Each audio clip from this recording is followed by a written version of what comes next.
Ja, god kveld og velkommen i Utrådderhøllene av Halsjø i Havn.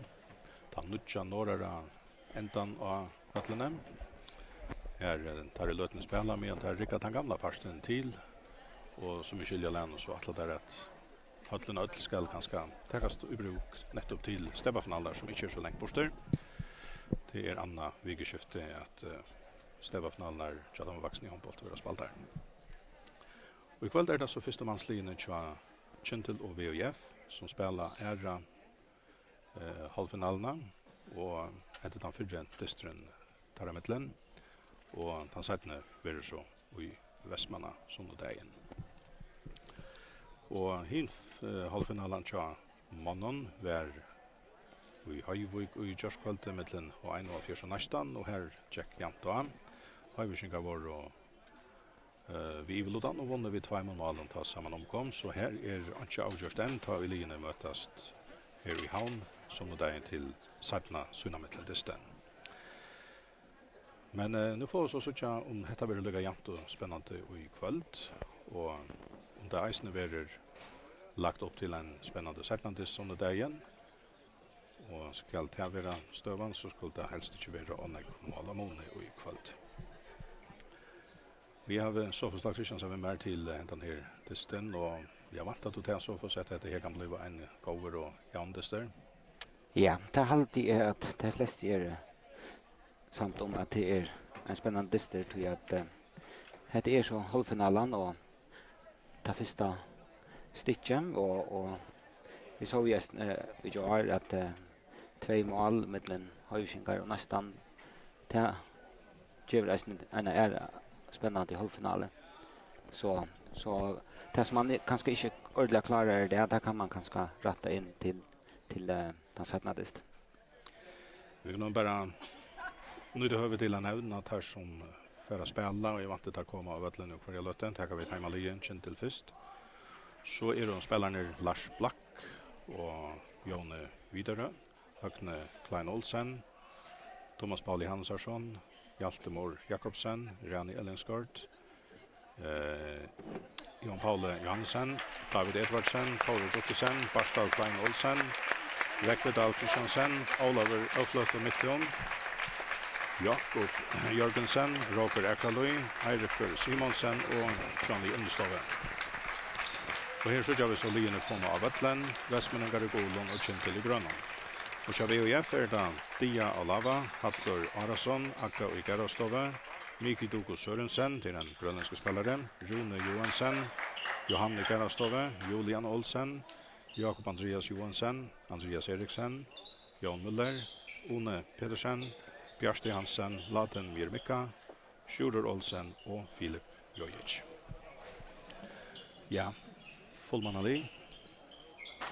Ja, kjennelig det bare Johnny Innstå som ikke klarer. Han mer skadd nok slantje og han stender av listan, men det han ferdig av til. Ja, han trekker og drar etter knæene med et laksår. Og så Trønder Varton helt ikke vi til ikke spille her. Og til Vestmen alltid at her mer et minne fullmann her.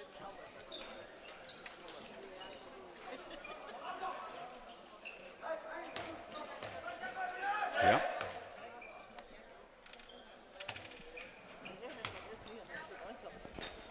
Det jo en gammal håndbollsklassiker, Kjentil og VOF. Og det vet han tog i Hesseline og i Nekvar var og 8 og i førskommandshåndbollet, men nu det, vi kunne se kanskje tog beter flere om båje. Og jeg vi kunne se jo så for sett mannsliene har vært ganska jaunare än det har varit i några år. Ja, det så att hvis vi hittar ett landskap så det nästan som ligger nummer 1 och Vestmenningar och Vestmenningar och Høyvikingar ligger Li och så det ett litet klopp ner till Kjentil och den klassen ligger i snära. Så det är alltid tandisten som lägger spänningar. Det är den klassiska uppgörelsen mellan 2 Siersvand Fälle.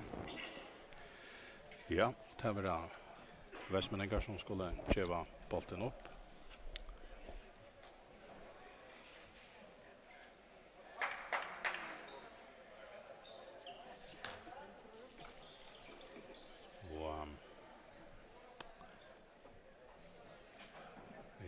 Jag vet inte akkurat vad det är som vi bor efter om till rocker som ska så chat annar domaren One Vart om han får böta troll vi Anna Malle.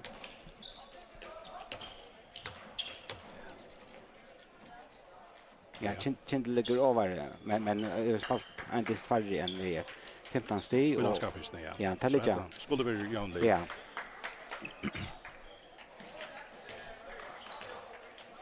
Och här var Kindle vann den förra disten i landskapet i Västmanland.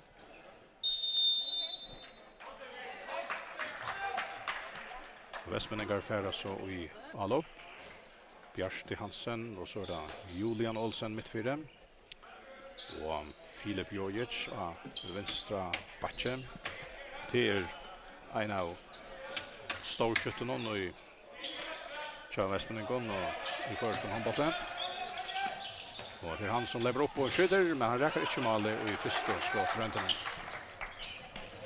Roker till Thomas Paula. Så det är Eirikur Simonsen. Ja, och Kindle gör en utskiftning i mitten. Väljer alla Roker för ut och Hjalte kommer in. Han står i spelen. Ja. Hjalte mittfyra. Thomas Paula och så är det Eirikur. Eirikur som spelar av högra batche. Annars är det David Edvardsen som väl trycker och här som posten för några år sedan. Och han skulle inte spela vi, men så kommer han att tro att han är ganska skjut i formen som han är väldigt långt. Inte ännu går sig. Och heller inte hämtar han skottränten för i Mali eller innanför i Ramadan. Västmanningar, Bjarste. Och frikast till VOF.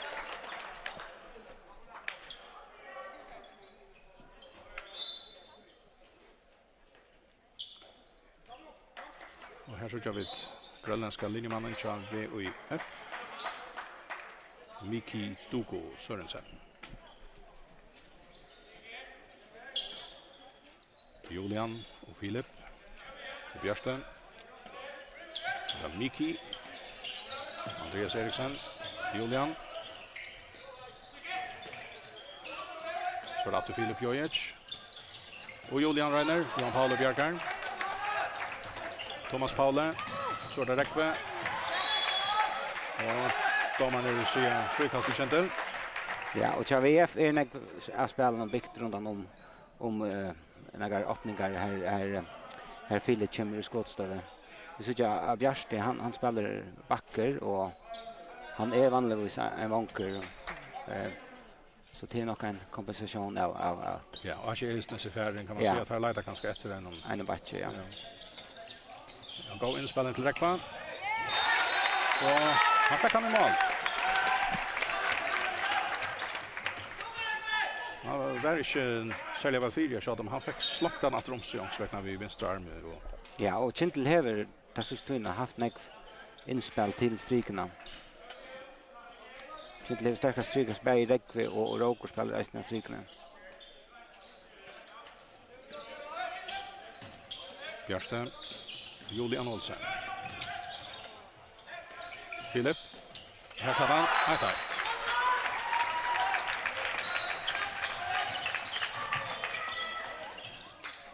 Eirikur.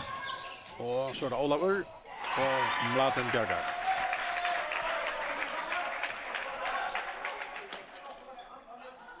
Kindesmen har inte talat spelarna i högra bordet så inte ju alla på någon. Nej. David har varit utalanda i uppbyggningar då. Så han är inte spalt för nu. Så han ska nog spela oss till form. Ja, han sätter sig form så. Men han är alltid gå för något normalt han kommer in. Här är det Eirikur. Och jag vet inte om vi dömde för fet eller vad det är. Nej, man får också alla screening. Björste. Och Filip Atter. Innan strykna. Udavanchen. Och Pelle fast. Ja, och bägge linjer lägger näck för i kontrafasen. Det var bara som kött upp och så Var det så Eirik eller var det vem som leip inn av vansjen og det tyder som at Laden har finnet han i anlitet og krokki. Ja, jag vet inte om han fick han bant i anlitet eller om han smäckar i hötte. Ja, Eller nackan ner i. Men kanske ett av upplägget som jag vet någon är att det öppnar sig inte ut i höger så ut där. Vet att Kindle kanske inte ha några lam och tog ge det här plats här och Laden är starkare man och man. 4 minutter for ner 2-1 til VOF, og det var Sjurur Olsen som leier VOF 8. Vi malen av Vansjonen i Jane. Om Laden, som jo opprinnelig kom til Kintel å spille, men nu i Vestmanna. Hever Vuschen er dikter, og Tveimund Gåv og Bjergjeng kom til seg første løtene.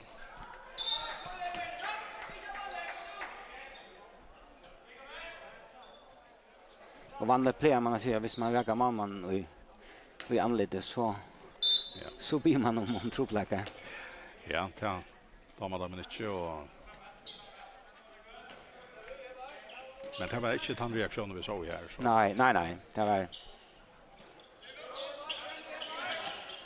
Bjørste till Julian, för strax så att de sen Bjørste efter så är det Filip. Det här är fett. Kintel smalvärgen Faden 4, Johan Paule. Läggt utkast till Thomas Paula Hansarsson. Ut av Vansjen, Høgne, han skorar. Høgne Klein Olsen till 2-2. ja. Berlin satsar han ekvo på shot kontrollöppning.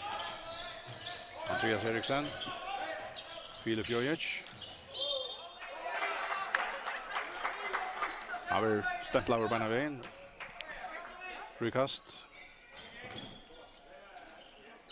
Björn Skibred Adelia till Filip Jojic med de stora skytten tja.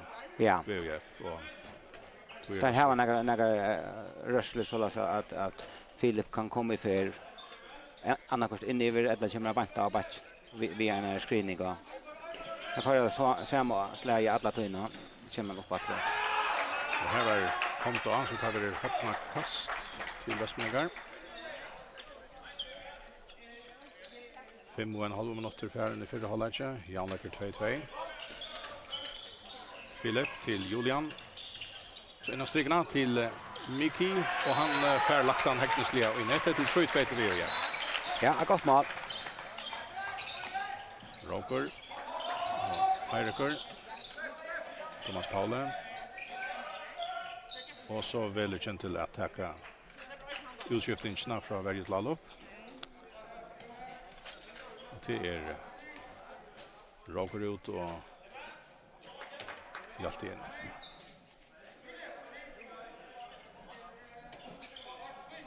Hjalte mitt fyra, ut efter till Eirik Simonsen. Thomas Paule. Och så ut av Vansjen till Ola. Så innan strykerna. Där lyckas inte, men botten blir dömt till Kintel. Høgne som var kommet inn av Vansjen, og han vil finne akkurat i øyene. En hånd och kom upp i anledet. Ja.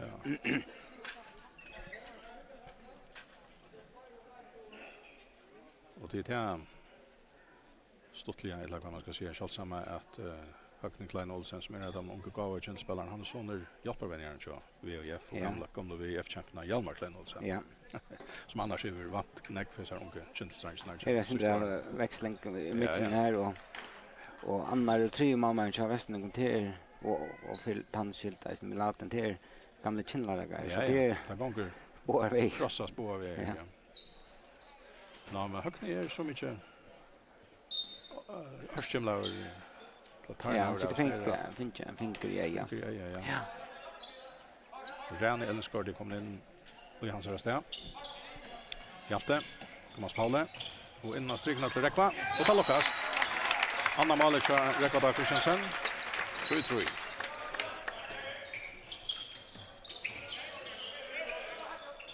Så det är vi. Bjørste och Julian. Och så är det fagra Mansverja. Ja, det gör att det gör bara kött upp. Och ja, och gänga där från det. Ja, och Sjur för in och spela strykspelare en lätt för att göra Ravash. Så var det bara ta han på Sjur. Julian, så utgångs från Vansjen, Andreas Eriksen. Så är det om man missar bollen. Och han är färdig. Kintel, Thomas Paule Ferran. Och så är det Oliver. Men attermlaten en Sander. Ja, han är öliga god ta i bank, ta det komma banka och ta det skjuta beinare så är han öliga stark. Ja, han är helt fria gåva Björkingen John. Ja, han finns också han förut alltså så. Så tar få en annan in. Men jag ska bära honom till Storsjö Björka. Men laten färn ur Malmö ända löte. 8 minuter för nere för alla 3-3.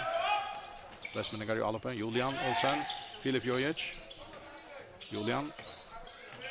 Schurer Olsen. Julian ett underskott. Jan Paul Ferran. Roper. Heidecker och Oliver.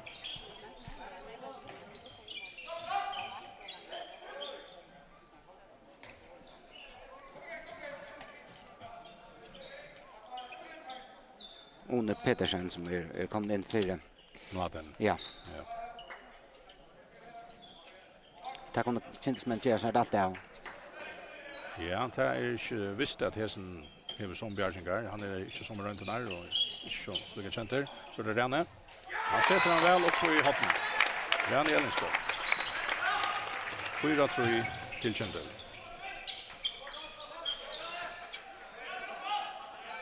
Julian till Filip. Om man kommer Jack någon. Bruksland framåt.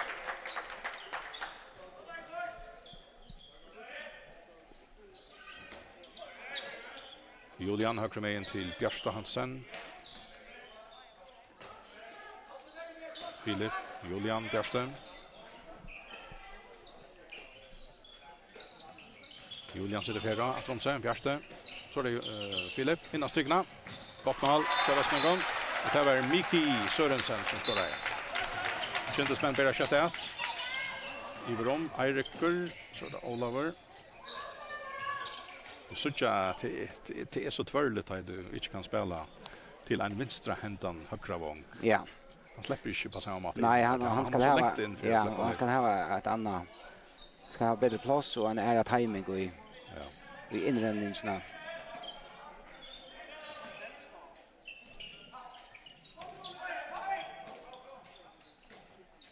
Hjalte. Thomas Palle. Eirikur. Oliver.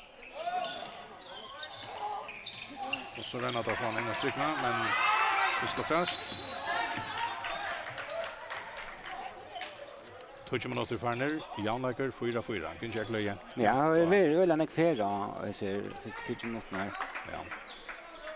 Några räddningar bäge tar jag bollen upp och tar där. Börja vi utspel från mamman.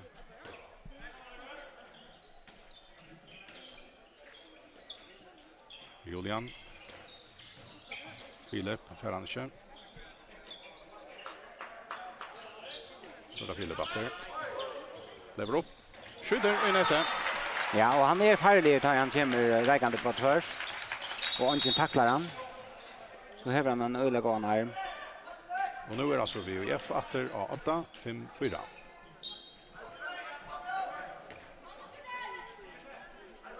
Så är David Edvardsen kommen av vattlen.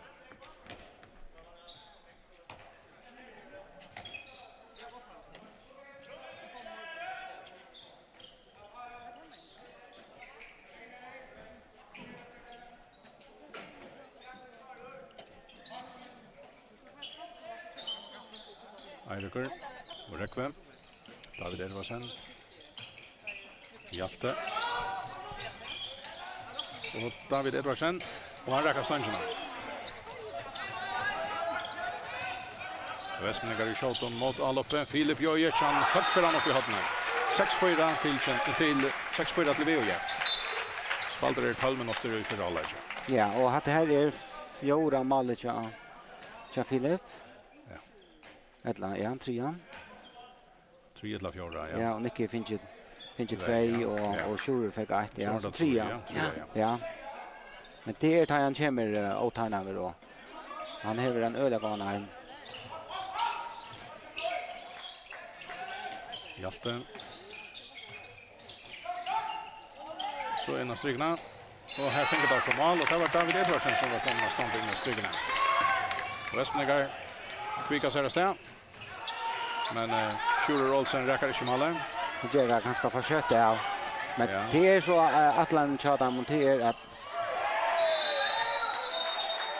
så Charles monterar att det här kanske hålla det här känns men är ju skjuter och kanske ta David in i att lägga press och att Kindle skifter ut varje allop så det är helt säkert en av Atlant chatta där.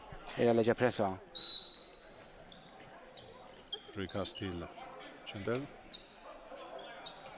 Hjalte och Eirikur. David roar för ut av vanchen. Det är ganska bra.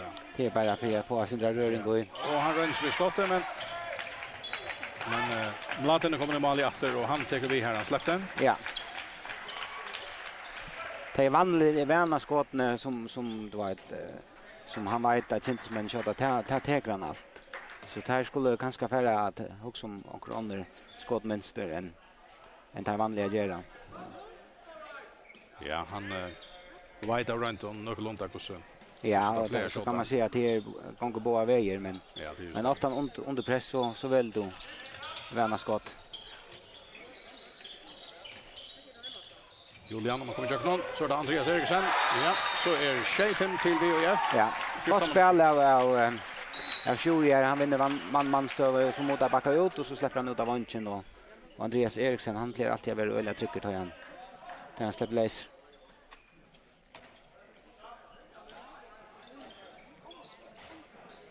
Så rönner Kentilena är uppställning. Ja, och tar skiftar han ut ganska ärsne för att du ser att på en rätta mata så att spelare får kvult. Ja. Eirikur. Det kände för kanske inte etablera spel i ordla att rycka. Det här var inte trubbel till vi har kommit jöknen. Hjalte. Så vänner så miste han bollen. Förfärran. Bollen är dömd till VOF.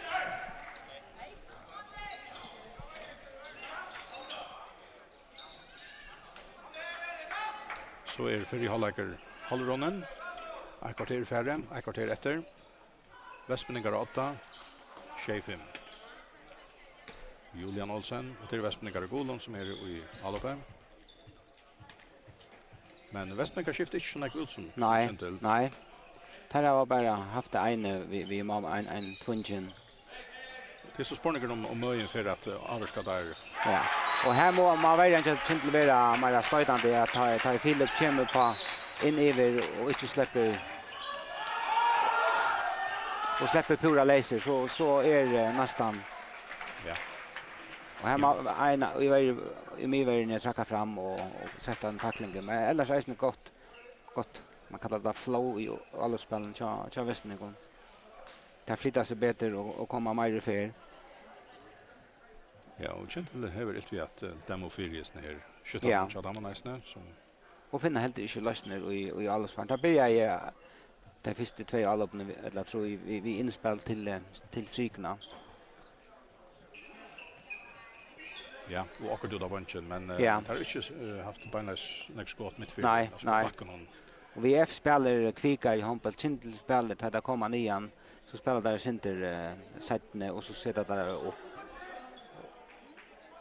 Men Västmeningar spelar mer avgångande vi kvikon spelar man till man och så här var det några rännemäster här där få sett Philip upp.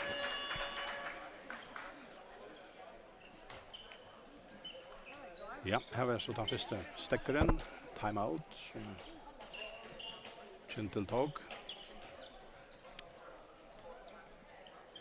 Och nu är så 3 mål av månne och till första för att det har varit 3 mål av månne i Desnon. Nu Barstal kommer in tja Gentleman och högra back. Och David Edvardsen för Novanchen. Ja. Kan det vara att det ger en kombination som David kommer att rum och söker in över. Ja, han kommer här.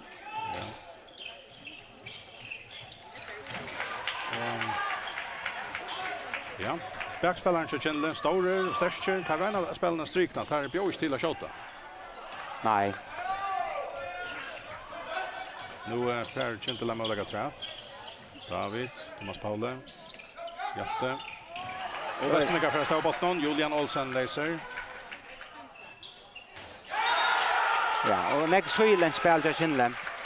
Och Sjure läser, han är kvicker och ser att Hjalte han kommer bara in för att spela vidare och så stänger han i mitten och fiskar bollen. Han ligger i varje part, ligger som en framskotten ettare, ja. Sjure. Ja. Och bryter ligger som alla spel till Kindle. Hjalte, Thomas Paule. Och Barstal. Thomas Paule. Han vill stäcka över kontant. Kneo Barstal, Rövner. Nej, ta damer men inte känns man att det är aggressiva spelet, ja. Varje spel till Västmögen. Ta skjuter öljan in i mina.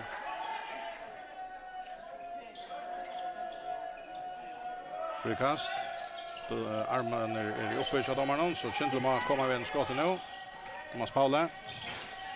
Och hesa för Bragdai. Hesa för Rackenstein när man stack in. Hade hänt att man skjuter så är chansen för att få mål. Eller hade runt öljan att spela in till strikna här Västmögen kom i mitten. Och jag vet inte om jag skriver det, hvis jag säger att det var första skottrenten till Thomas Paule. Ja, det var det.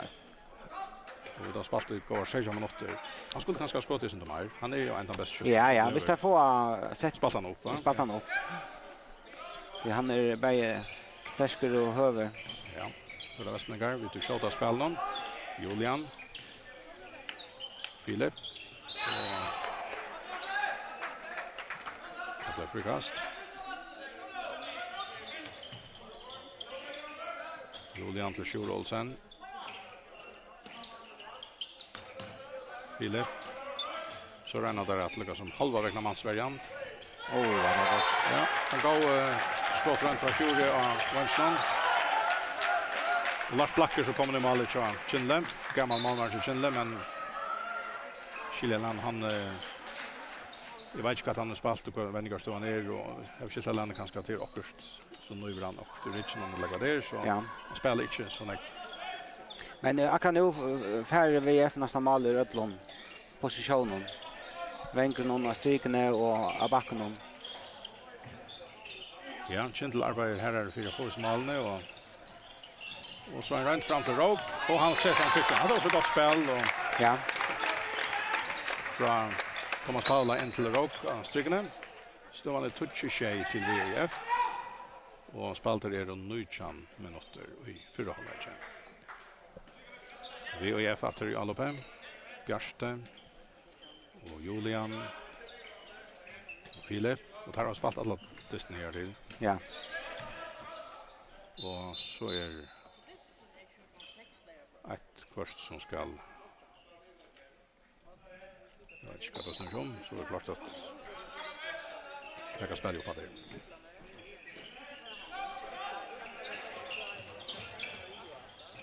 Andreas Eriksson. Ja. Gott kan jag. Han kastar sig in, han ser att lite glopp här och så är han inte bänge för att hoppa in här. Filip.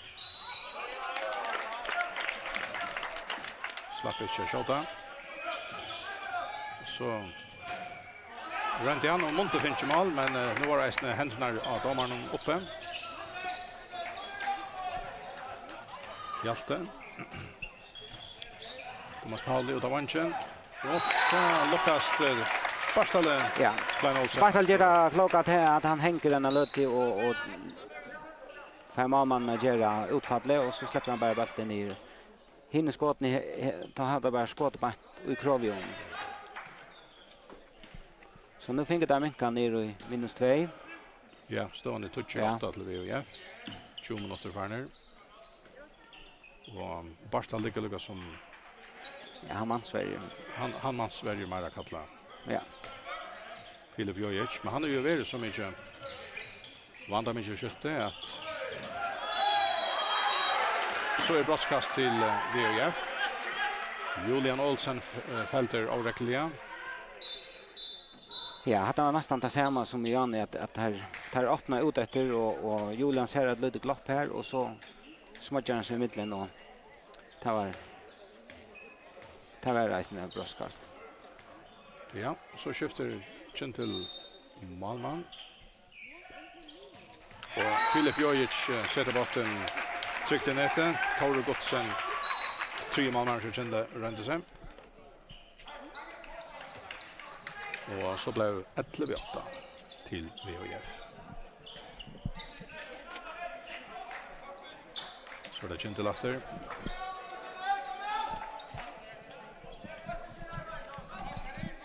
Eirikur, David Edvardsen, Roker Ekdaløy, Thomas Palle.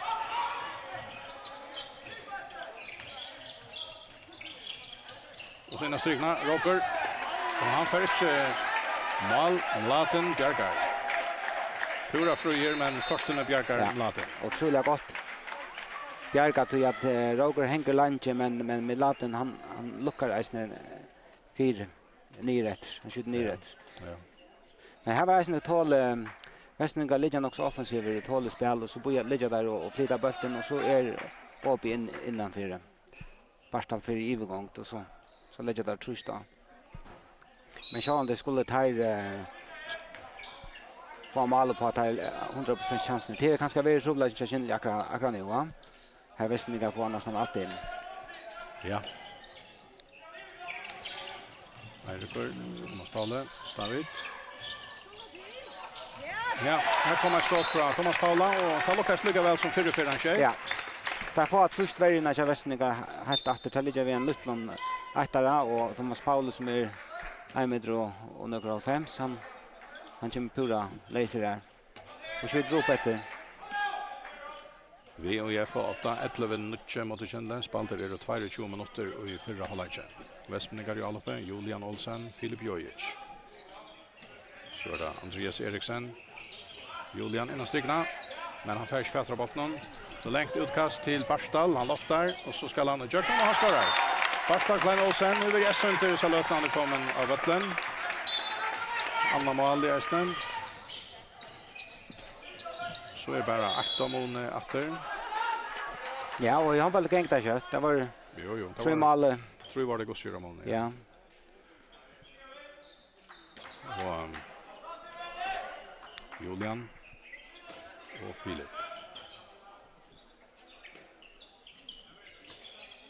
Bjärste. Julian och Bjärste. Julian. Han släpper Jöken och skorar.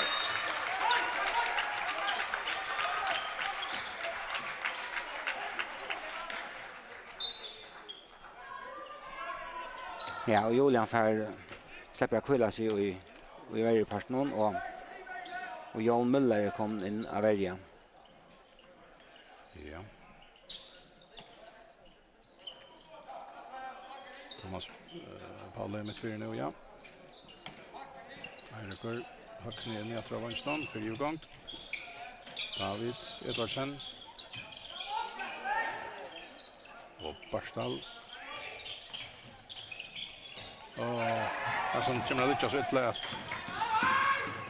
Så för Västningar och stämmer men hade han gått väl spel. Ja. Han fiskar bollen från honom. David, ja.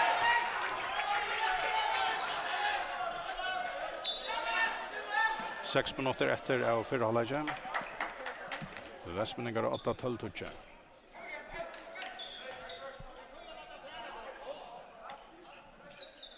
Högne Klein Olsen av vänstern.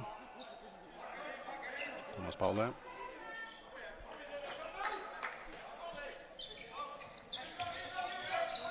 Eirikur, David.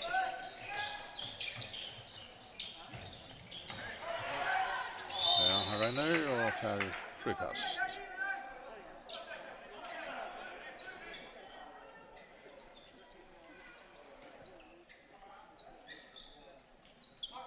Frikast i färre. Men det har ikke ordentlig kjensmånen hette her avgengende verrespill til Vestmøkken. Der er nok så tatt opp jo ta kjent renner seg i overgengene, og så kommer det nok så tatt nian upp mot backen. Ja. Thomas Pauli han ska oftast ha bollen och komma i fel. Och det är väl till Atlant har vi det. Ja. Där har vi inte största männen till att täcka en defensiva väg. Så att den strykna Rekve och så är brottskast till Kämper. Han har väl spalt Rekve lägger sig till en läggare som han matchar och då har vi färs spalt ner ut till han.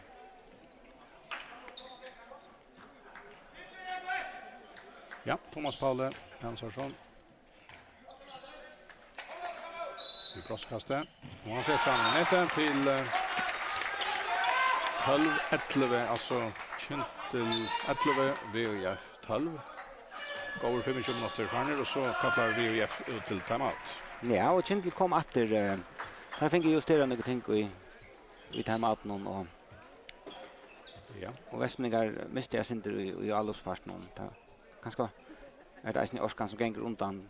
Det är väl förhållsvis. Det har spalt vi nästan samma fält. Ja, och där brukar till att röna komma kött nian och Eisen tar i Kintel scorer att tar geva bollen kött upp och det är så explosiva rörsler. Kintel spelar på en helt annan mat. Hemma där kommer nian så tar det roll och bygga upp och så kombinera där i jocken.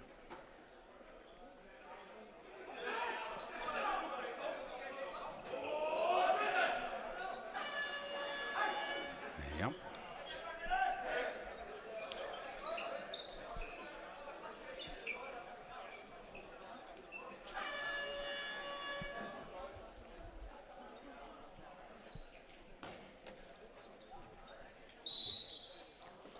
Så är spelet på Patrik.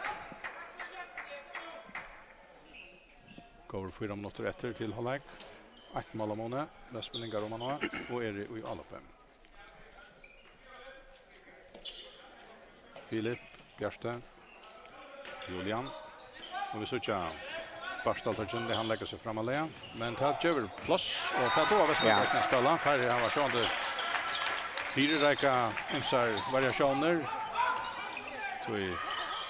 Och så svärar Thomas Pauli Hansson efter. Han bryter ut jackman och framåt. Och Västmeningar vid han späntar och all och i kött mot all. Så det är Julian. Är standardskott och här fick Lars Petra botten. Ja, här gör det inte fortsätta av.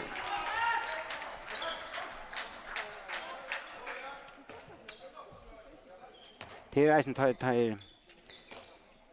Berlin välja så offensivt som det här har gjort.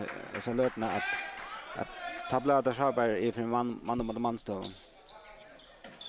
Så är det ivrig vinstro i Jasin här i VF kan ofta han jackman. Så Hjalte och mittfyren kände vi hösten alla någon. David Edvardsen. Och Atlet David. Han släpper jackman och han ser fram i nätet. Så är Jan Läker 13-13. Och Västmeningar Atter i alla fall. Men Kintel i varje stave. Knappt 30 minuter efter av fyra halvlek. 13-13.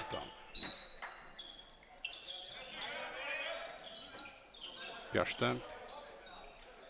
Filip och Julian.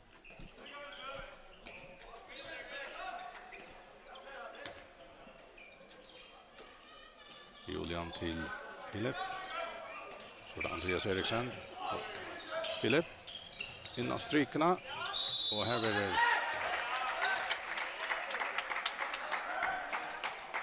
det kan gröniska strykemauren Hilton. Miki Do. Filip. Andreas Eriksen. Och så Julian. Och så skorar han. Att det samma här ute tar han lite för offensivt. Så detta han inte ner att det så utav vänchen, nej, det blev inte något plats. Det är nästan också vanskligt ta Eriksen kommer vi fotlar för här. Nästa då vi han så för han så är han inte för att få en utvisning guys ja så tar ju ordentligt att tackla han.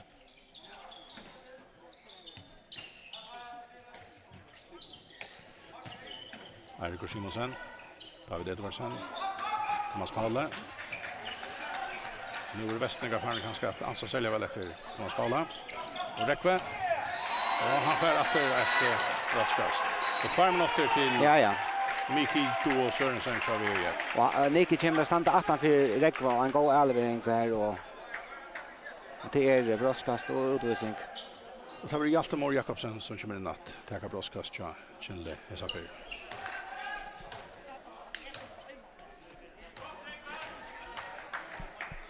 Modem Laden. Sune förvirrande Livhelloa. Och han sätter han 60 näten, fixt under förstansen. Ja, och där skjuter han upp i isen Chamelaten. Så är bara en god minuter efter av 4 halvlek och här ständer det Jönon, 14. Och Västningar sända Jakob Andreas. Jakob Andreas, ja, och där tar man ut och spelar vi 6 alluppslagaren. Ja. Julian. Så kommer Andreas efter. Julian. Skjuter och han får en annan i nätet.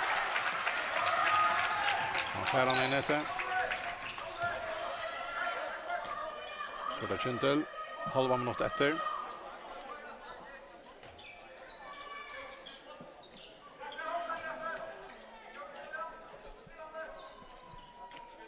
Roker spelar mitt 4 nu till Kintel. Här som sista avloppningen.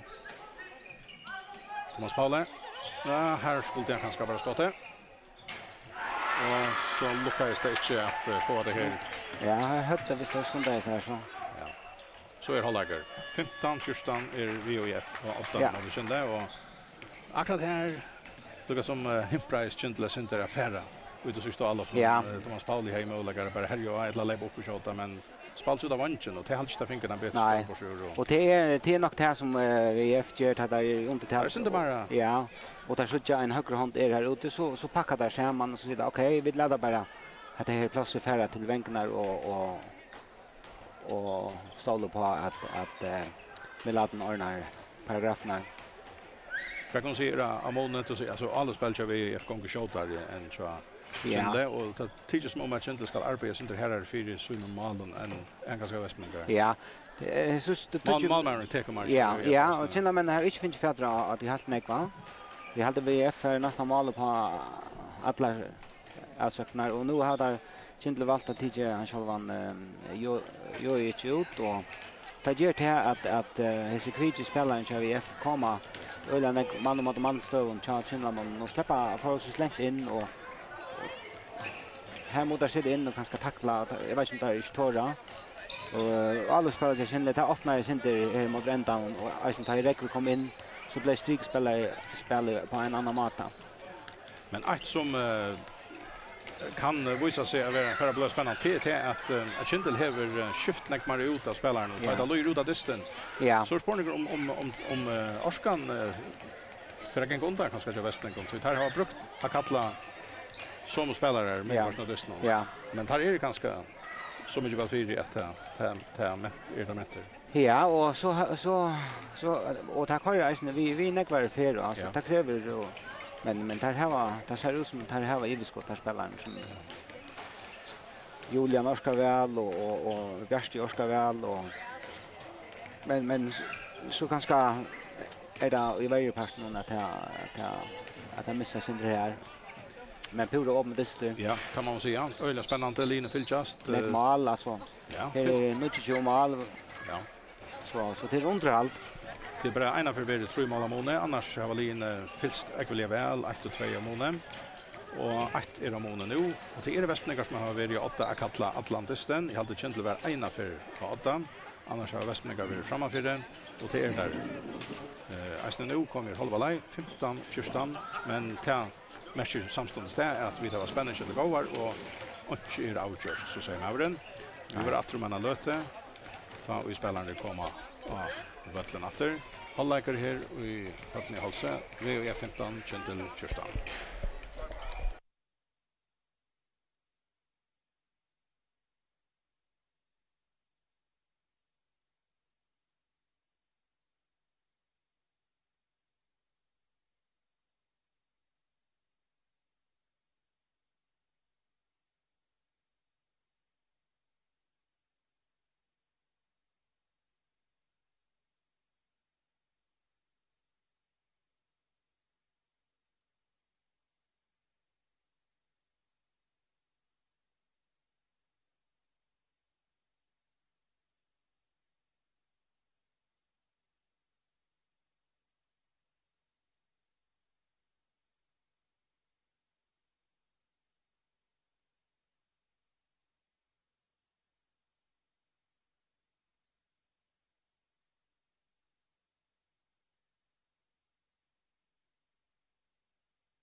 Ja, så vi har varit klart till affär under sättna halvlek och just den här spännande halvfinaldistan och i Steva-kappens nymannssambolten. Kintel och VUF spelar här i hallen i Halsö och i Havn. Det är ganska kött som känner sig åter till så som midnar här nu och jag måste säga för mig själv att det är som att stå in i en helt är det helt det heter det några änden med att här inte ordentligt är lite med vi tar pronaliga såna ändan och så jag vet inte hur stor hemma vad alla firmon heter är jag känner det tar inte vänner spela häst med det går så och Askarna vill tycka sig inte råa läsare när mycket sätt som här var det Thomas Paule Hannesson som skorar i första allopningen till Kinde och nu är åter jämnt 15-15. Ja, och det här var ju i Vital. Eller är det en i Vital i 20 sekunder rätt. Ja. Och Västmeningar i alloppen. Ja, Kintel har bara valt det att Mansverige. Filip. Ja, eller vart har fyllt vi någon här som han för. Han är en skuggaran ja. Ja. Men vi då säger att Ted Jever ju hinnon är möjliga till bättre plats. Som så jag tar Twitcher och här vårdar när vi efter att skora. Men man har gjort det. Och så räcker vi för botten och i nätet. Rekvedal Christiansen skorar till Kintel och nu blev det Kintel som lägger shota. 16-15. Julian man kommer köra någon. Frikast. Julian Olsen. Bjärsti Hansen. Ja, och Västmeningar söker alla tunna. Han ligger framför här. Och i mitten Vango Back här ute i vänstra bar. Bjärste. Julian. Montenes botten men frikast.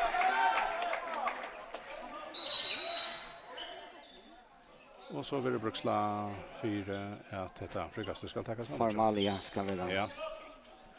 Jordan. Julian och Filip. Så vill det botten dömte från VUF. Johan Pauli i mål till Kjell Atter. Center botten spel. Eirikur Simonsen. Och botten ändrar i näten om det är så en VUF-parate. Så är det alltså 16-15 till Kjell. Ja, och Västmeningar blev via göra kötta. Och det är kanske att här trubla inte akkurat nu att här inte sätta spel i ordentligt upp och ta köra i hövengir i alla tunna och ta komma i sin tekniska vittler. Ja. Julian. Filip. Innan strykna, välspalt. Och Johan Pauli är superbjörgen. Miki var läser av strykna långa i till men Johan Pauli fick foten 4. Bollen stöcker ut och så till inkast till Västmeningar så tar här varvajt av alloppe. Julian till Bjärsta. Så kommer Andreas Eriksen. Vi är av sin Ivegängs-Reiton. Julian, välspalt innan stryknatter. Och efter en superbjärgning. En brottskast, sydomar. Och Kindles spelare ja, man skulle inte spänna ansvar efter att han inte får en utvisning till att han vill göra sin teaching. Ja, så får det ut. Det är inte... Jag vet inte vad det är Eirikur eller? Ja, här får det fyra man säger att är det att ta domaren nu då så... Ja, det lös. Nej, det lös inte. Det är dömt. Ja. Så kan man vara så allsander som man vill. Men det är lagt där tjockna. Ja. Man har hejter och... Pulsen ner där uppe. Filip Jojic skorar. 16. Ja, och så ska Kintel halda först för där är ju i Minlota.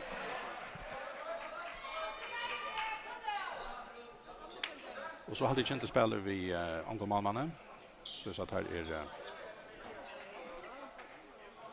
styrkjum alles stövna, men det är det alltid vi tog ju våa som till en för Beruiser att missa där bollen så är det mål.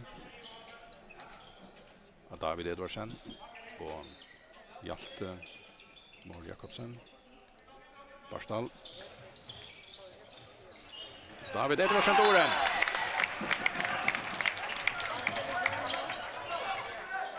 Och 16 till Kintel.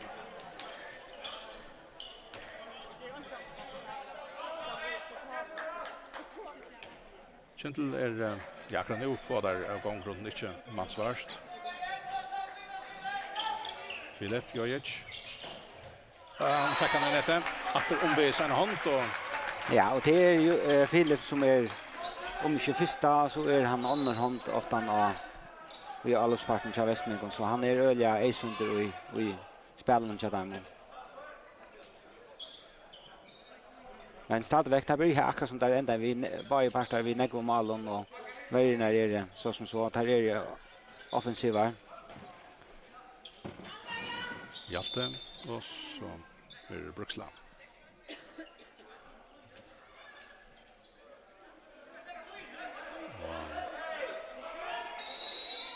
Annar domaren talar och kan spela någon och så är spelet upp att titta. Hjalte, David. Han väntar spelen och strykna. Frikast. Så för Kintel vara fullman efter. Malmö kommer in och kör. David Edvardsen. Hjalte, in och strykna. Ja. Och så Här är det en sån tvåidrott mellan Filip och Rekva och det enda vi att Filip är Mr. Hötti och skumpar han fälter honom från en batch Ibrahim batch. ja, det blev 2 minuter till Filip Jojic. Och det kan vara nästan visst det blir komma här onåtlar in i distan att utvisningarna för att få sin avskan. Roker mitt för den. Är ju alla plan. Så det Barstal. Thomas Palle. Och så skulle spela ut till högna av vänster men sendingen ut av vänstern ligger inte nog väl alltid. Eller rennen inte högna missat nästan alltid det. Ja, det var en kombination av en tror att tar spela ett evigtalsspel och det ligger också nägg av värderingen av batchen han kan fara upp och skjuta, han kan spela strikna, han kan spela vånchen och han kan spela så här är nägg atlet att attacka. Björste Hansen. Julian. Schurer Olsen. Och frikast till VOF.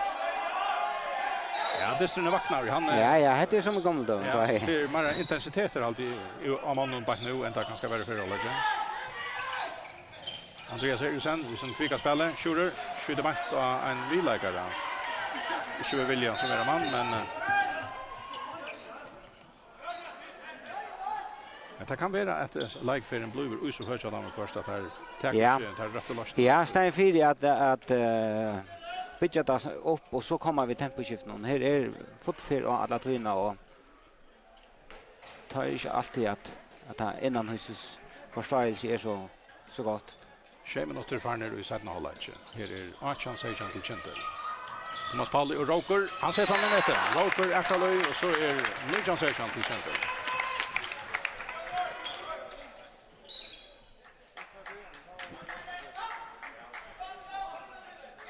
Så där vi och fattar. Julian. Och så är Akka och Gara står kommer ner. Så nu är Västmega han skiftar sin där. Ja, Filip är utvisning. Ja, det är. Björste, Akka. Han får han in efter mitten Banja Johan Palla. Och Kintel i kött modell upp. Eirikur.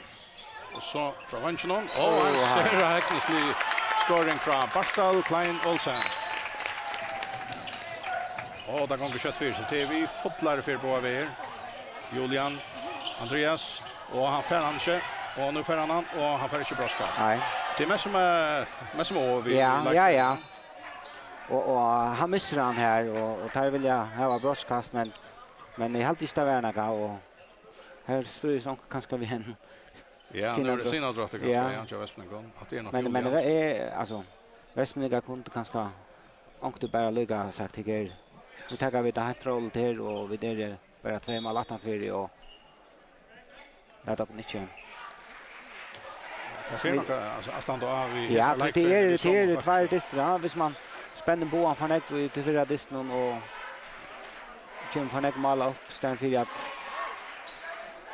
ta det rollet och spela skilla gott.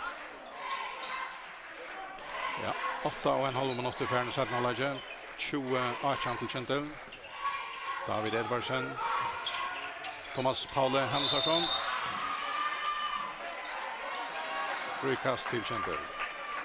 Ja, och här tar vi färd till Stali här. Ja.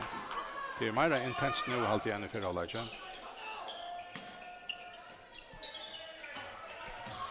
Thomas Paule och David Edvardsen utav vänster till Barstal. Eirikur. Och vi tror kanske med nio raren. Arna skjuter. Så det Westmingar, Julian fått lära för Andreas Eriksen. Utav vänster. Bjärste. Och han skorar. Ja, och det är nog en Atlantic av Westmingar. Det är att köra fotla för i kontrafasen. Och mamman jag känner få. Jan Paul börjar vid två bjärging men nu är han två för nog så lätt att göra. Ja.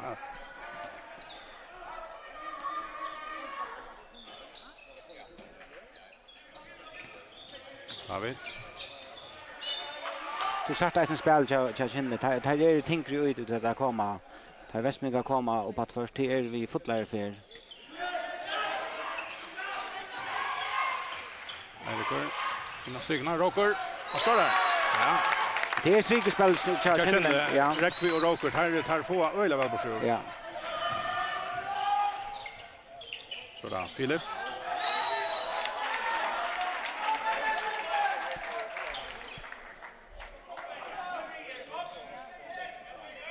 Westmingar och alla uppe här 21 till Kentel. 20 minuter farner i sättna halvlek. Bjärste Hansen. Iverom till Julian. Filip. Och här tänkte Kentelsmän händerna fyra och så läser färden skotten Fanae.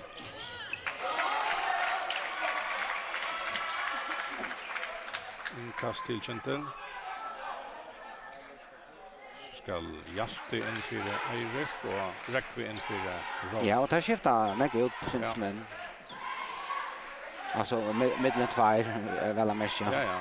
Det är sån växel virkning det plan. Jag har sagt han spelar här var men när jag vet att de kvällt. Ja, och är nog kanske rent taktiskt att det var ju VF skall komma i för Imskon spel typerna Roger spelar på en annan måte än Rekvi av linjen så. Ja. Thomas Paule och så där Hjalte och David. Så det Barstal. Och så rullar han ut. Jo, så får ut. Kör för här kommer en tackling upp i anledet och det kostar. Här Julian Olsen, va?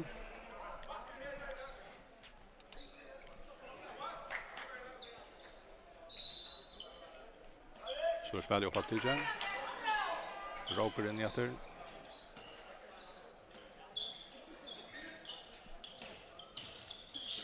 Thomas Paule. Ja, han hackar han med Thomas Paule Hansson, 22 till Kentel. Det är först för Kentel att vi 3 mål. Ja. Och Westmingar har haft och jag för en tvär utvisningar och där fick jag ena beinleis eller bant mot ändan för alla igen. Och så hade finns det tvär nu här. Ta mestreisna. Ja. Till Julian Olsen som är en central spelare Charles Westmingar som är 8 nu.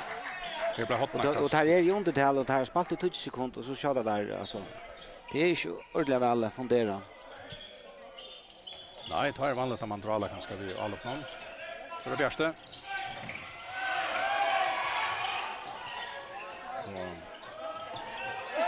Center Sylvante, Bjärste.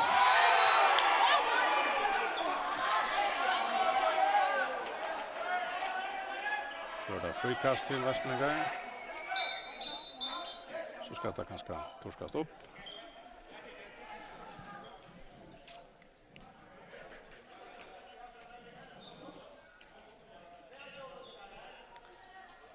Knapper 13 minutter før ned her i 17. halvlek, støvan 22 Nujjan til Kjendel.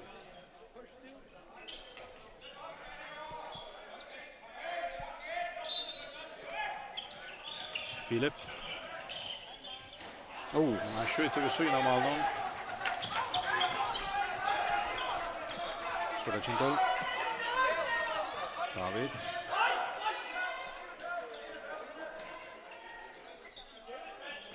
Roker, Thomas Paule.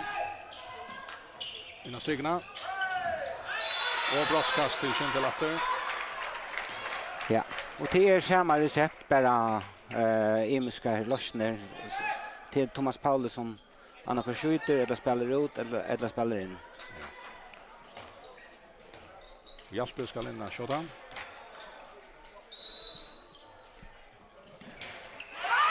Det lukkast ikke. Stønkjena og malmannen og alt mulig, men ikke unnete. Og så er time-out. Ja, och jag vet inte om dröja det sig om att Eisner få stilla varje partner inte defensivare och få bildbukt om inspel till strikna så känner och i allsparten här är det också att här växlar i spelet. Jag inte mer att det inte körde vi fotlar tempo alla tøyna och ta stressa spelet och ta komma fejlen i resten.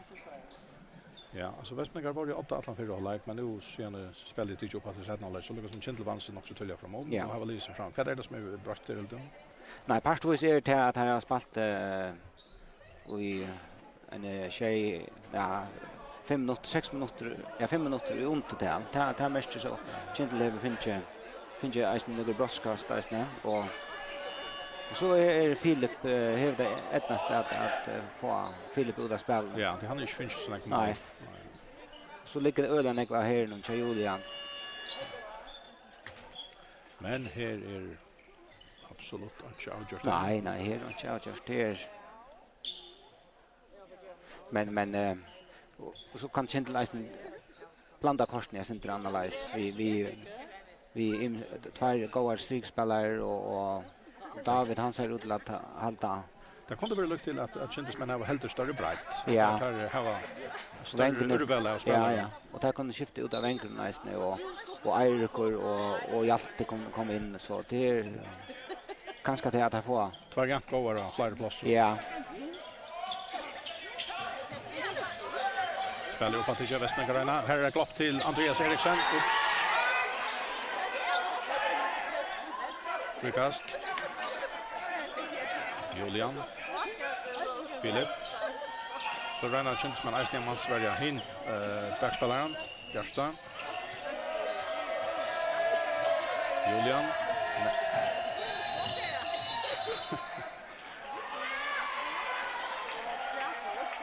Ja. Så det är Barstal ut till Kjendel.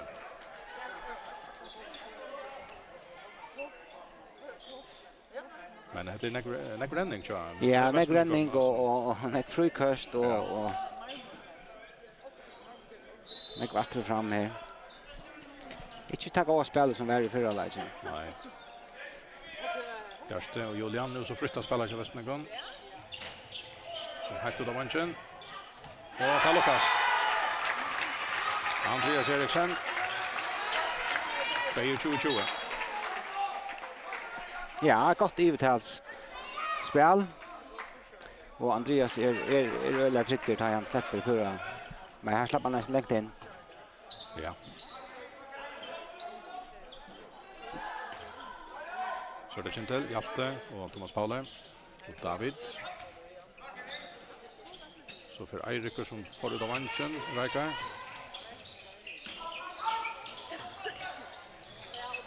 Thomas Paule regner sig vid skottet. Här var det brukslag för 3 meter till Kjendel. Ett kvarter färre, ett kvarter efter. Vi sätter halvlek. Senaste fjärden ja, och Disney börjar. Så ska Kjendel Ja, och Ja. det var en sån Iva stöva om det var. Ja, och och att det var nu är det öliga nek käftaslit och ja. men här hade så utlavar en allsfall. Han ränner bara in i. Kjentesmenn må komme en skåte nu. Och här missar det bollen. Och Westman går efter i Alopen. Julian Olsen. Ja, och nu är det sättat upp så är det ett mål av månader så. Till 20 sekunder till han. Julian, Filip. Och här sitter han. Så är det efter spänningen upp. Ja, och Bara så ett mål av månader. så när häver livet alltså. Här är 2 mål som Ja. tar klara att hämta in på 2 minuter så. Ja. Så skulle det kjent vara fullmann efter.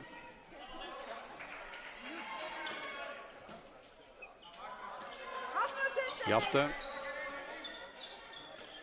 Och Thomas Paule.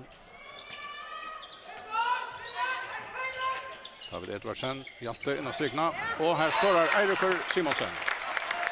3-21 till kjent. Och Vestmenningar vi fotlar fel. Och Ja, och Andreas Eriksson har också inte mål och Jan Pauliana gav Bjärgen. Ja, och inte tar nästa där vi här så för han så var det 2 minuter broadcast. Ja. Så till reisen är förnuftigt att hålla fingrarna veck här. Och han kommer in och fel och är inte balans och men han är shot. Ja, öliga shot. Ja.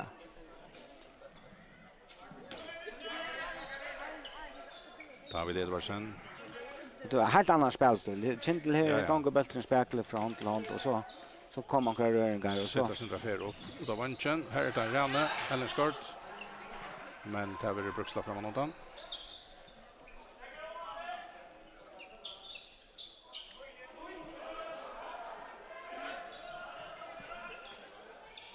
Hjalte till David.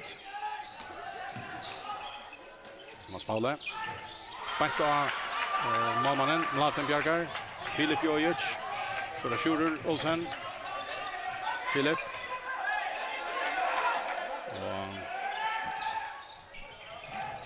Och så efter Brottskast, ja. Han färdiga puff. Ja. Spårningen är som nej, det är för inte nödvändigt. Broadcast till EOF.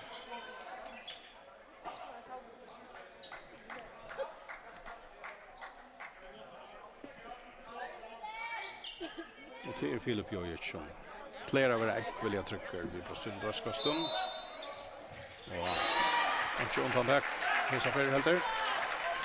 Och så är det efter bara ett mål av månaden. 3-22 till Kintel. Och att man åter farner så att någon läge. Ja, och tar David ut här. Kintsmän och Barstal kommer in och David han ska lägga köra sig klar att kanske till det sista löpna. Ja. Eirikur mittfyra.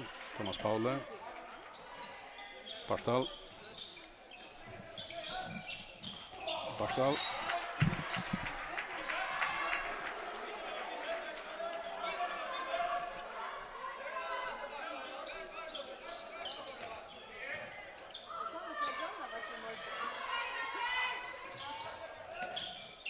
Barstal Klein Olsen. Thomas Paule Hansarsson. Frukast.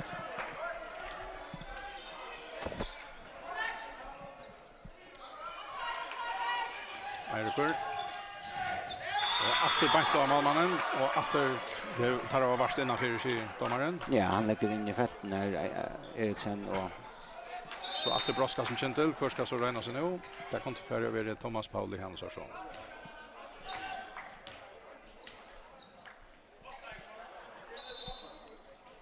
Och Blaten Björk. han läser han av.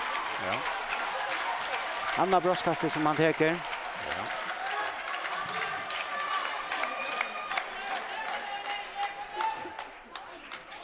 Så det vi ju gör.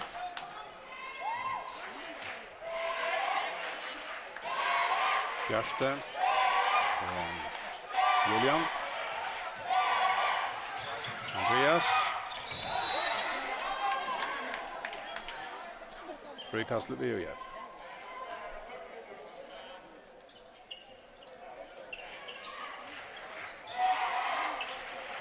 Julian Olsen. Helt detta men för Glattbäck och Bresta Säman. Ekvilja kontantspel nu. Filip. Och Malmö Bjargar. Utspel för Kindes Malmö. Johan Paul Bjargar i Kinde. Och så en skarv inspelning av strikerna. Hade gått utkast nästan. Ja. Och så efter en stor Bjarging, men Kindes men jag stannar två Kindes-spelare på botten för Kindes. Ja, heter små marginaler på vi. Ja. Och mamma spel. Man kan konta nu, ja. Ja. Ja. Men Westmingar har möjligheterna jauna nu. Han är för god tror jag. Han stäcker Lucas. Ja. 9 minuter efter Audisnon.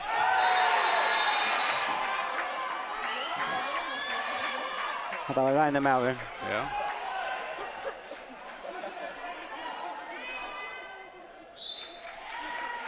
Utkorter. Räckve, 2 minuter.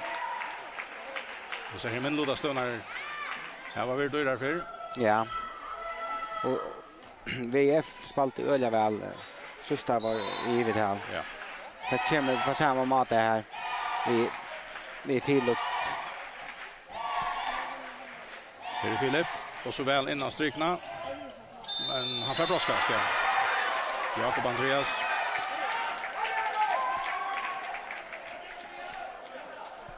Och Filip vid broskastet. Känner till skifte Malman.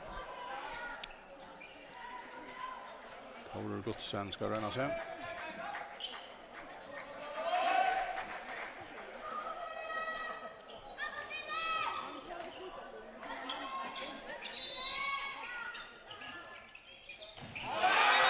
Kan spela sig så nej. Så är han lägger 23.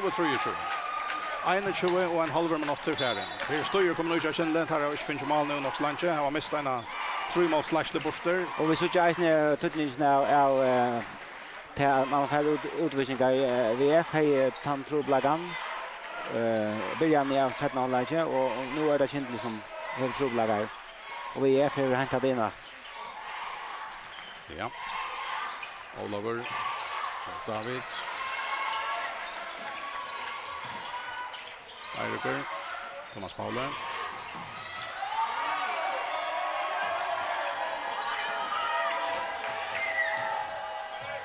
Thomas Paule innan strykerna. Ja, här var han stryka. Han pant till motläggare. Ekvilja Fjotterstund 20 årskymla alla speltjänster, men här kan man klägga man. Och så är pura lästtiden med, men här räcker förstånchen av Vestmingar. Det blir synta boar vi är. Det är kanske Fjotteren som är färdig att närma män. Ja.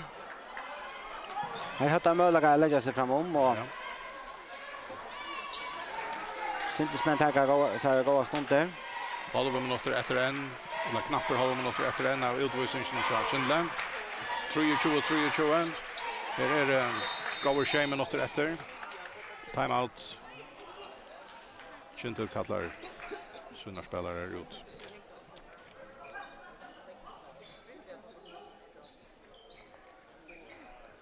Det så jag att jag vet inte om det hjälper vem jag känner. Jag hade en Kindles anled som är vid borsten några år, Högne Klein. Ja, han är uppe i som utskiftning. Ja, supervisor i Ankersland. Ja.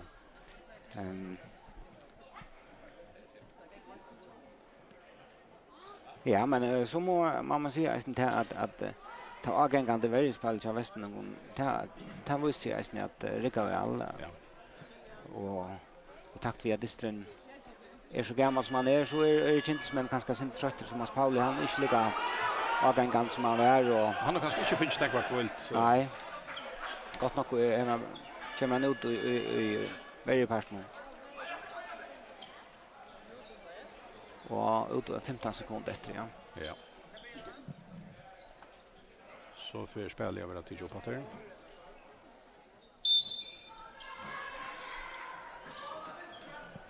Kintel latter nu alla fem. Barstal, Eirik och Thomas Paule. Så är Kintel och Pullmanna. Och helt inte hesa för Kintel mal. Och kan för kan ska vara något så avgörande i som det någon så är det att laten Stanche malen. som man tidigt där var färdig att göra. Men här sätter han bara... Ja, jag hade en sätta bara på mig. Härst ner i golvet, ja. Ja. Så det Västningar kunde lägga sig 8 nu. Julian. Och Schurer. Bjärste. Schurer. Julian släpper in om. Läser. Och ut i 2 minuter, ja. Så tog det knappt att Kindle Follman att så ryggar att med ut. Ja. Han kommer att starta. Det är skjuta fika och filma spel till Västningar. Ja. Och Schurer saker står framan fyra så här och så gör han 50 och och så var David sätter det av. Och då Filip gör ju stycke braska så vidare vid att här för i nätet. Och så är det och jag på 8. 4-23. Och Kindesman en man i bröstet. Och här är det 4 minuter, gå 4 minuter efter. Ja, och... Nej, 6 minuter. Ja, och det här räver om alla sådana hänga och i här, inte att vara kalter och inte för att göra försöka av. Så att eventuellt att Västningar missa ända 4 mån eller att Kindesman låta få ner målen. Thomas Paule, Eirikur. Thomas Paule. Reiner. Men paraden uppe kör Västningar.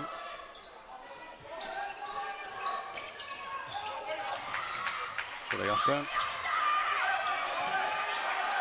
Eirikur. Reiner sitter flera. Och han är ohäppen, han räcker stangerna och med frikast.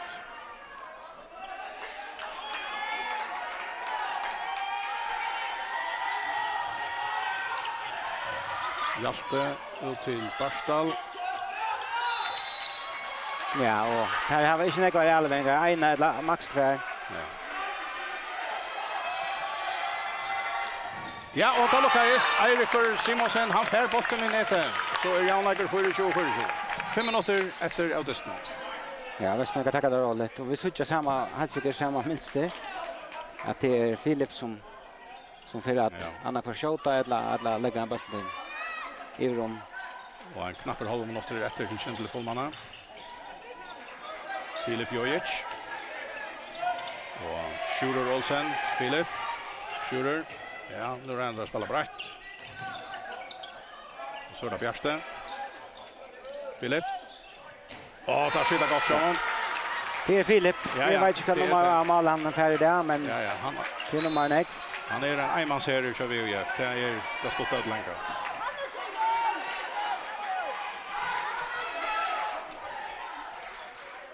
Fyra minuter efter. Och här är 25-4 till VHF. Så är Kindle på Follman efter.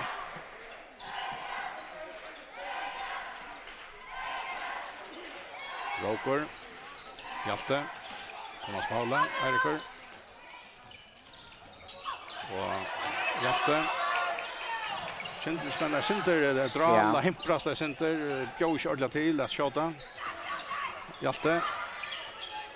Barstal. Och Thomas Paule. Skjuta. Nej. Hafta var ett löjmål. Hade var mål. Ja. Med Klein Olsen. Det ser ut som han miste botten. Ja. Rätt. Men det var väl. Jag tror att det kommer så honom. Han blev spalter ut och så miste han så fängade han efter och så fick han skruva in. Ja. Men inte några sådana avgångande Kindle-spel. Det är... 14 stunder alls. Ja, och där spelar utan David här och Hjalte spelar backer här och det är bara Sjölands Chadamon. Men det här är gott för Tanzania destin till att här är det är inte stora månader. Nej, det är max 2 mål annan vägen. Ja. Och det är alltså 25-25. 30 minuter rätt. Västningar i Alpe. Filip. Han fär han i nätet men det är så bruksla framan om den. Ja, han vänder från ett fet. Ja. Och det är att nu att man ska hålla sig väck från utvisningen.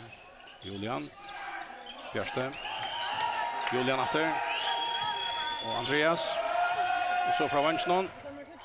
Och han får inte mål.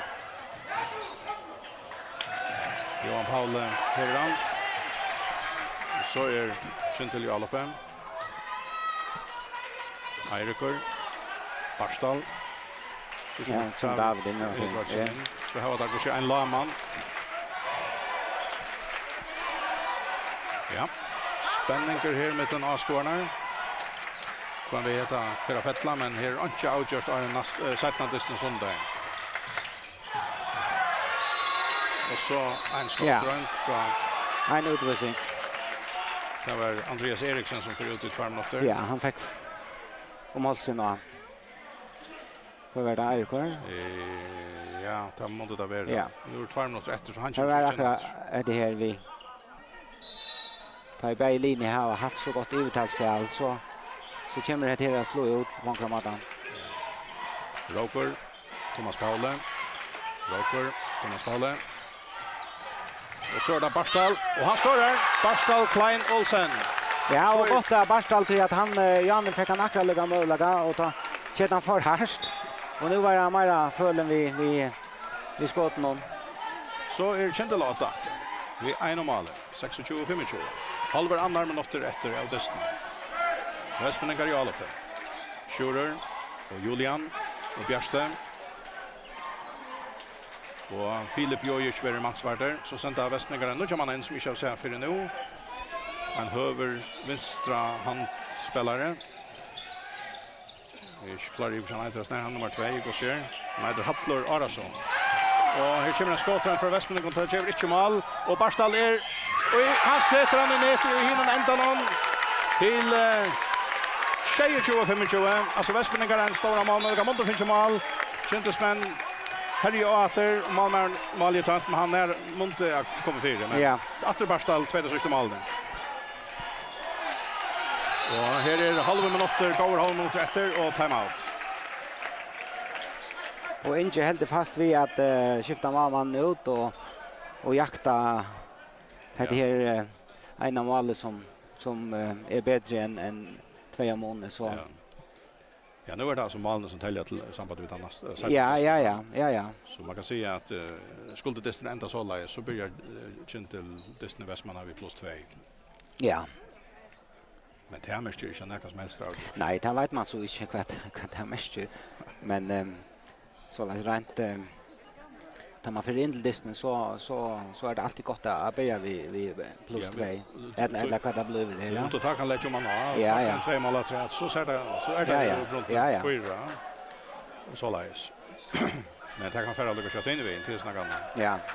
Under Atlanten samma kvad ända det bara håll mot rätt till lagt upp till en ordentlig bräck i Västmanland så. Okej, tar bint om hela finger och han ska bara spela. Nej, det jag vet inte. Han var inne och nu väntar han utanför och vänder in natt. Och så vi är för att bara om att spela tog ut och få det här ena mål är inte satsa för nej. Ja, så är spelet uppåt till Tichen till 25 sekunder efter. Västmanningar och i Alope. Bjärste, Julian. Schurer. Julian. Bjärste. Frukast. Så 20 sekunder efter. Filip Jojic. Lever upp. Skjuter och Jan Paule får foten för det. Så det är helst inte så lätt att Västmanningar får flera mål. Och Julian tar ett timeout här. Timeout, ja. Så är det.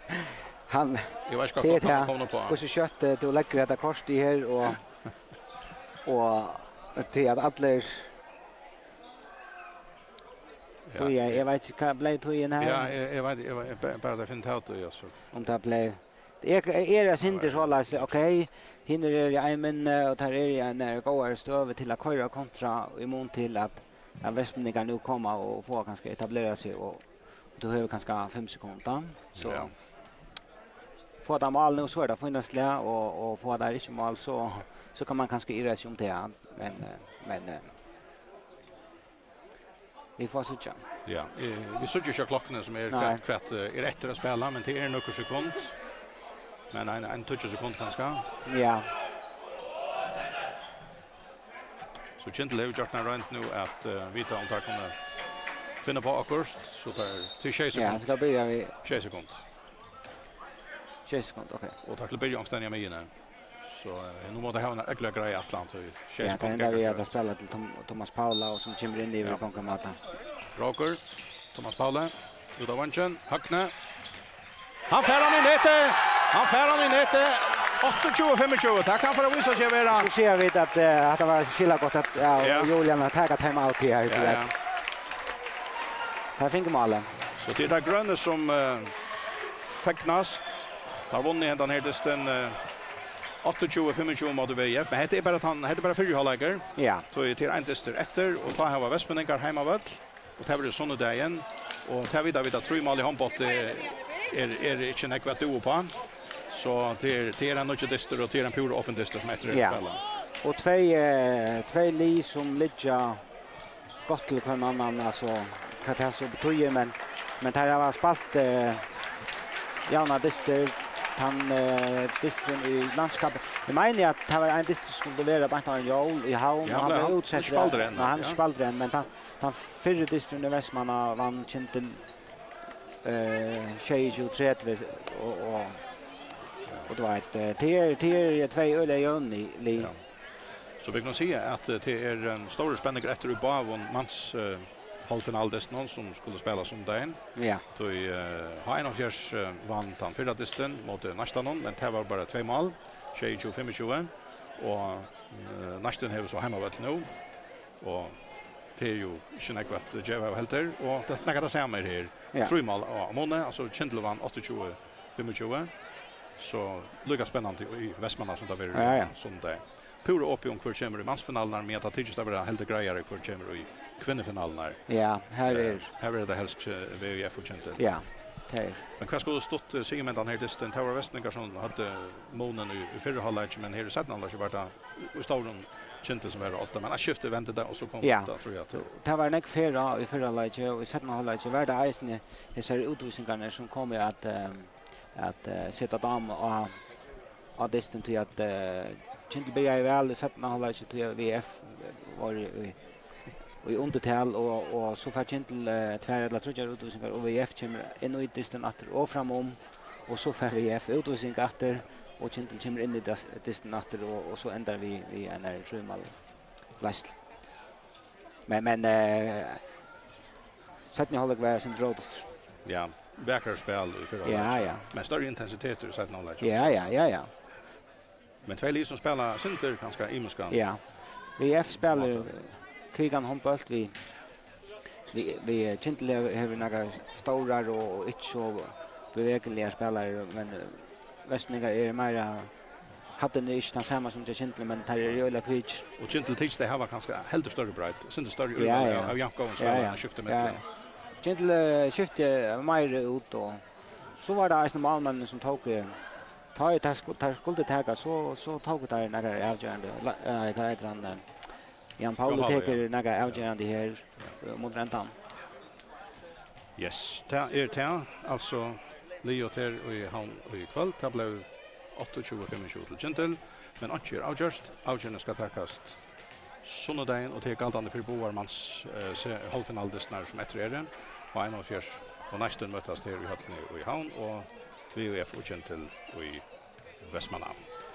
Vi får tacka för okon det var som Mästaren Sofus Christiansen som lötte år till och det var Hans-Erik Danielsen som filmade igen. Tack för okon här ni av Höllne och Holsö i Havn i kväll.